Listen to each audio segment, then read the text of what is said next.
মালদায় কার্নিভাল বিতর্ক। তৃণমূল বিজেপি দরজা চাপ সৃষ্টি করে ব্যবসায়ীদের কাছ থেকে টাকা আদায় করা হয়। অভিযোগ ব্যবসায়ী সংগঠনের। প্রতি বছরের মতন এবছর ডিসেম্বর মাসের 25 তারিখ থেকে জানুয়ারি মাসের 1 তারিখ পর্যন্ত হতে চলেছে কার্নিভাল।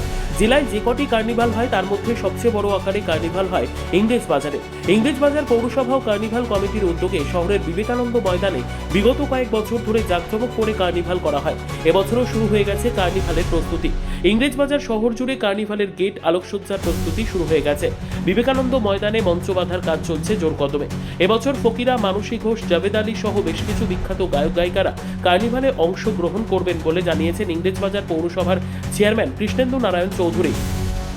পৌরসভার কার্নিভালের জন্য 15 লক্ষ টাকা বরাদ্দ করেছে। পাশাপাশি কার্নিভাল কমিটি বিভিন্ন জায়গা থেকে চাঁদা সংগ্রহ করে কার্নিভাল করবে। আর এই নিয়েই শুরু হয়েছে বিতর্ক। কার্নিভালের চাঁদা বাবদ ব্যবসায়ী, কন্ট্রাক্টর ও প্রমোটারদের কাছ থেকে মোটা টাকা আদায় করা হয়। ব্যবসায়ী ও প্রমোটারদের উপর জোর জুলুম করা হয় বলে অভিযোগ মালদা মার্চেন্টস চেম্বার অব কমার্সের সভাপতি জয়ন্ত কুণ্ডুর।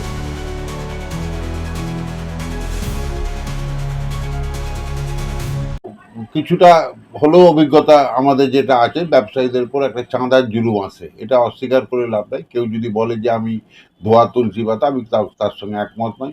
ব্যবসায়ীরা, বিশেষ করে প্রমোটার ভাইরা তাদেরকে চাঁদা দিতে হয়, বাধ্য হয়ে দিতে হয়।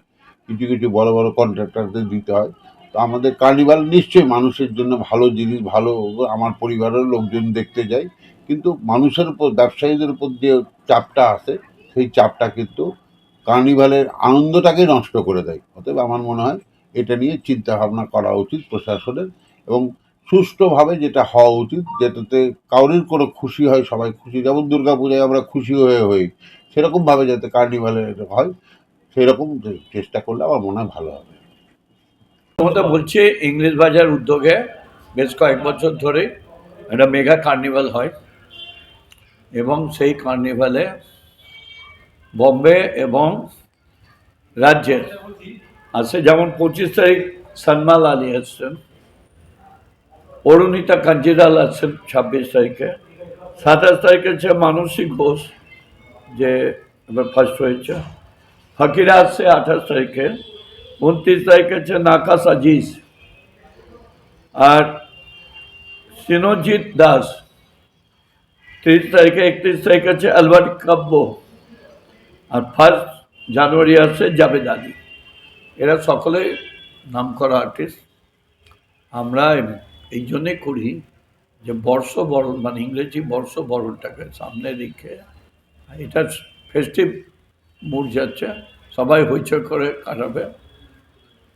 গত কয়েক বছর ধরে দেখেছি গোটা শহর এবং শহরের বাইরে অন্য জেলা থেকেও এই কার্নিভালে এসছে, এবং আমাদের জেলা সমর্থা, পুলিশ, আপাতত আমরা এটা 15 লাখ টাকা আমরা বলেছি। আমাদের অনেক ওয়েল উইশার আছে, আমরা নিজেরাই যখন সাহায্য করি, সবাই মিলেই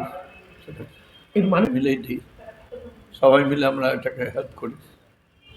একে জানতে হবে মানুষের দুঃখ আছে, সুখও আছে, দুটোতেই আমরা থাকি। ওদের মতো সুখের সময় এসে দেখবেন আর দুঃখের সময় পালিয়ে যাবে, এটা করি না। সবটা তো আমাদের এখানে ছিল না বাস্তবে। এটা কলকাতা পার্ক স্ট্রিটে, যেখানে খ্রিস্টান ধর্মের লোকজন বাস করে, অ্যাংলো ইন্ডিয়ানরা বাস করে, তারাই করতো। হঠাৎ করে দেখলাম এই তৃণমূলের আমলে, তৃণমূল আসার পর জেলায় জেলায় কার্নিভাল শুরু হলো। মালদা জেলা তো চাচলে কার্নিভাল, ইংলিশ বাজারে কার্নিভাল, বিভিন্ন জায়গায় কার্নিভাল আরম্ভ হয়ে গেল। এবং কার্নিভালের নামে প্র্যাকটিক্যালি ব্যবসায়ী, কন্ট্রাক্টর, প্রমোটার, এদের উপরে কোপ পড়ে। এদের কাছ থেকে জোর করেই টাকা নেওয়া হয়। এটাকে তোলাবাজি বললেও অন্যথা কিছু হবে না। ব্যুরো রিপোর্ট, উত্তর বাংলা সংবাদ।